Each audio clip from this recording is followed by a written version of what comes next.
Hello YouTubers, this is the Noobifier. If you're new to this channel, my name is Brian and I've been making YouTube videos for Star Citizen since the 10th of December 2015. I believe making content should be about quality, innovating, and improving. This video should play out as a mashup of topics, and I hope it's a fun and entertaining glimpse behind the scenes. It covers some studio construction, ideas, content creation workflow, some gear selection, and touches on living as a content creator. We all start somewhere, but it's important to hear what feedback you're given, find new ways to do things, and then make changes. Almost anything can be adjusted during post-processing, but the proper way to make quality will be to capture it right the first time. This means proper lighting, steady video, high-resolution photography, and clean audio. The editing and flow is important, but if you remember the rule, garbage in is garbage out, and then add that to your workflow, you're going to get what you want. By front-loading more effort to setup, you can plan to create the project. It'll save you edit time and reduce retakes of audio, stills, and B-roll. This video is going to cover the beginning to present, and we start the day mid-year 1 when my wife and I moved. I saw a massive opportunity to focus on making a proper place to work. I had below 5,000 subscribers, and I decided to invest what some might consider as a significant effort with seemingly marginal results. At least that was the feedback that I got from some viewers. Noobifier. You have no subscribers, it's dumb to invest all this effort into building your own studio. And as I replied to that person, the keyword there is invest. That feedback, both positive and negative, is all part of putting yourself into the public. I appreciate all the feedback, but it's important to step back and weigh those few troll or negative comments against the massive support or constructive feedback. If you allow yourself to get fixated on that small subset of comments or viewers who can never seem to be constructive or satisfied by your answers, you're going to go crazy. The original plan was to build an isolated and anechoic chamber in the unfinished part of the basement. The build is linked up for you right now. Isolated means that whatever sound is in or out of the room stays there, and anechoic simply means that sound has a hard time reflecting within the room. You can have one or the other, and you can also do both. Consistent clean audio, which is free of echo. The room has a secondary goal of being a great listening space, and a third goal of keeping the house quiet at all hours of the night so I won't disturb when gaming. It ended up doing all of these perfectly as expected. The channel's doing fine, it's incorporated now, and as I spend more and more time, making the proper space to work means that I'm able to do more things with less prep time. Every year before CitizenCon, there's a massive void or drought of information that manifests. That's the time that interest in Star Citizen tapers off. It's summer, people are busy, the patch is stale, and all this can be attributed to many things. It's normal, happens every year, and is not a cause for alarm. I decided to exploit that time this year to do something good. It needed to be 100% by the time CitizenCon rolled around, which left me 40 days. That's not a lot of time. So the main studio is a 10 by 12 room with a low ceiling. It was constructed as a room within a room with 8 walls, 2 ceilings, and 2 doors. The walls are inert and filled with rock wool. The ceilings are inert and filled with a combination of pink insulation and rock wool. There's a total of 70 centimeters, which is about 27 inches of insulation packed in the ceiling gap above me before the floor. The 2 doors are lined with Dynamat and foam to deaden them. All joints for the construction are mounted on a product called green glue, which suspends the parts separate from each other, reducing vibration. This is anywhere drywall and joists touch. The innermost walls are treated with a combination of cedar baffles, selectively filled with aerozoom foam, and of course the very visible 4-foot by 2-foot skyline trap on the front and back walls. So all the detail and construction makes the room isolated, and the wall treatment makes it anechoic. Anything that made noise or made heat that didn't specifically need to be in the room isn't. That means that the computer, server, and amplifier are all outside of the room. The computer is attached directly to the wall with the VESA mount directly over the hole. A G-Sync-enabled 144Hz monitor has a maximum operating distance of 1.4 meters, which makes this proximity a requirement. The computer's mid to high-end and updated frequently. This is my main render rig, but it's also my gaming rig. I don't have a streaming PC because I don't stream. However, if I needed one, it would be on the wall directly next to this one.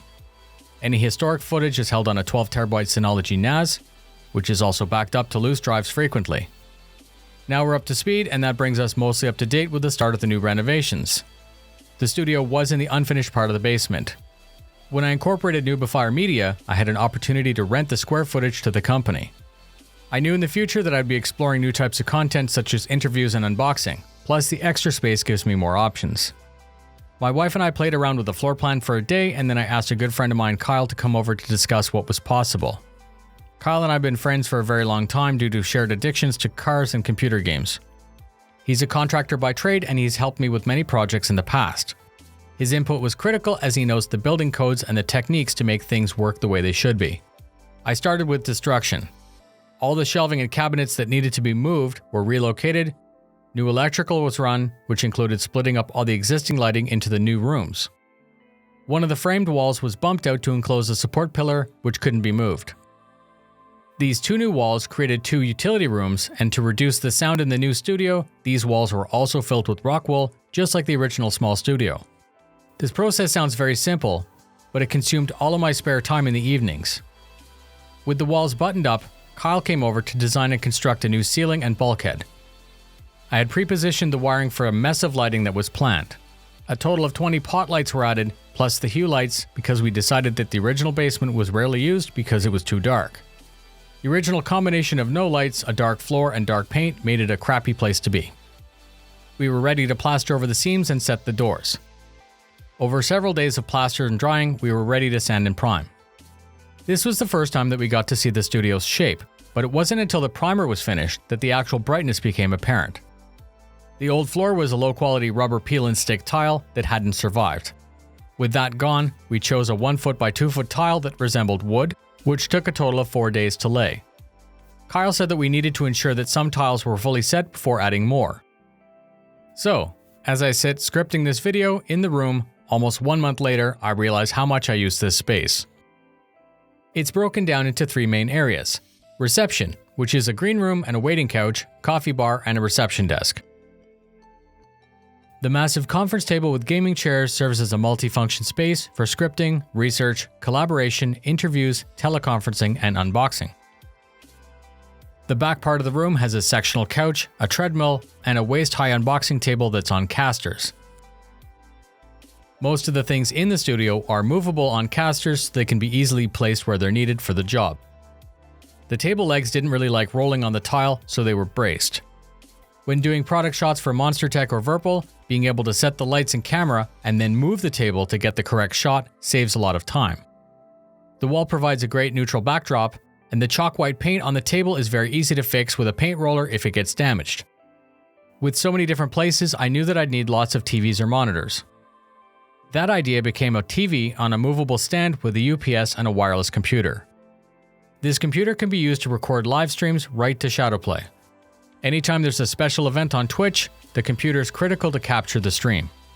The speakers on the TV are junk, so I added a Bluetooth speaker and, of course, few lighting strips.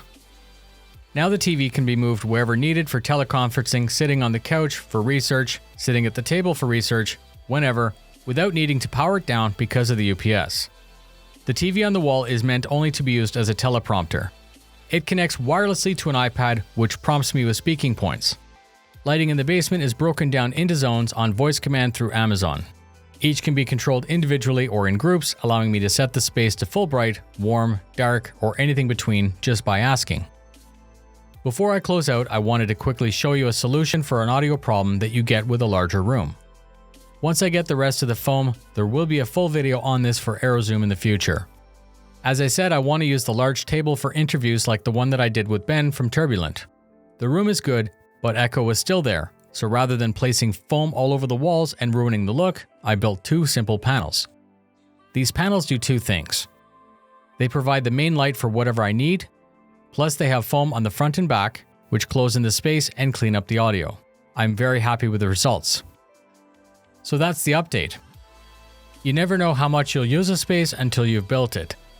Take your time, evaluate the types of things that you want the space to do. The surfaces and various scenes may seem like they wouldn't be used, but even in the short period of time that it's been ready, the couches, desks, and tables have proven invaluable. Please ask me any questions you have about parts of the plan or build. Please contact me if you're a content creator and you'd like to discuss my workflow, hardware, or software. All of this effort was done so I can expand and improve how I create content for you, so please stay tuned. Fly safe, and I'll see you in the verse.